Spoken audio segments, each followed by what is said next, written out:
Yesu ashimwe kandi mpagaze nshima Imana ku byo yakoreye umuryango. Twebwe umuryango wose warafashwe uragwara, abari no baragwara n'abari ruguru baragwara, gushika yaho mu nzu abari no bose bahakwa gupfa muri make. Ariko ndashimye Imana kuba yabaye hafi yacu, n'abagomba gupfa bakaba bararokotse.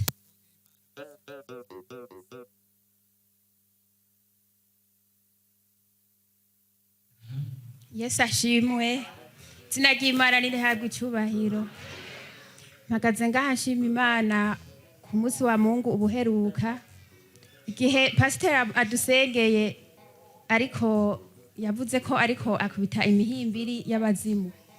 Jewe rero nari ngwaye ibintu by'amabintera mwijoro imisi yose, nkaba mbona ikintu kiza umengo nakantu konze gasigaye kubikankara kakanjyama impande.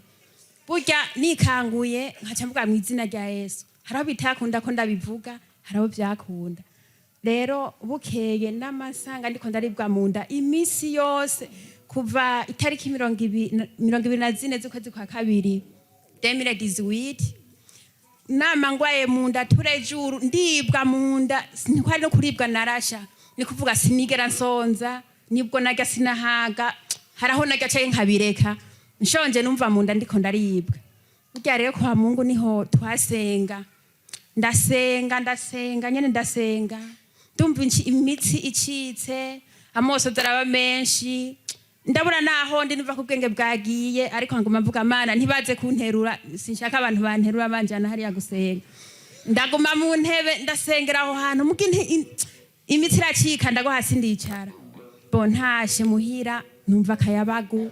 Ntangura kumva umengo ndahindutse, ndarya nibiharage nta nuko je nagiye ibiharage nshitse muyambona ndari ibiharage. Bukeye hose mbona ndari ibiharage. Basi rero Yama yankijije.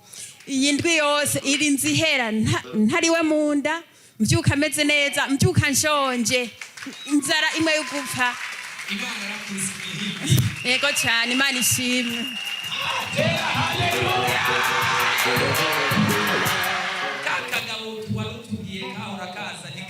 Ngwino tubwira amakuru y'aka kagabo. Ntiyari bwaheze, harakagabo kahora kaza kakamujyama ku ruhande kagahindi. Imana byageze gute?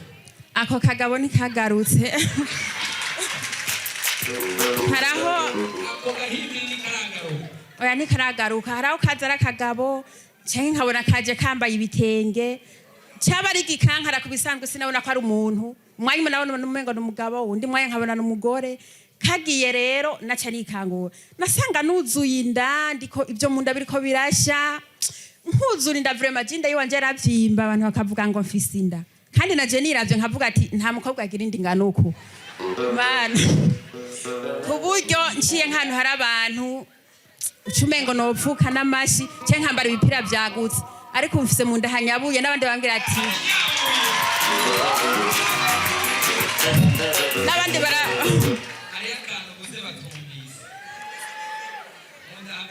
ndanyabuye mu nda ntihangana ko ahora hameze vraiment, nahora nteye isoni, bagoma bambwira ko mfise inda kandi naje nabibona ndavye. Wasanga inda iteye ubwoba ari inda nini, umwanya imikavyimba undi mwanya igahoka.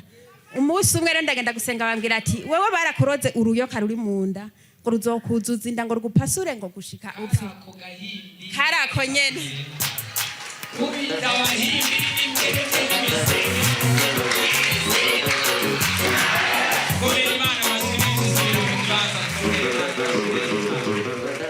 Hallelujah.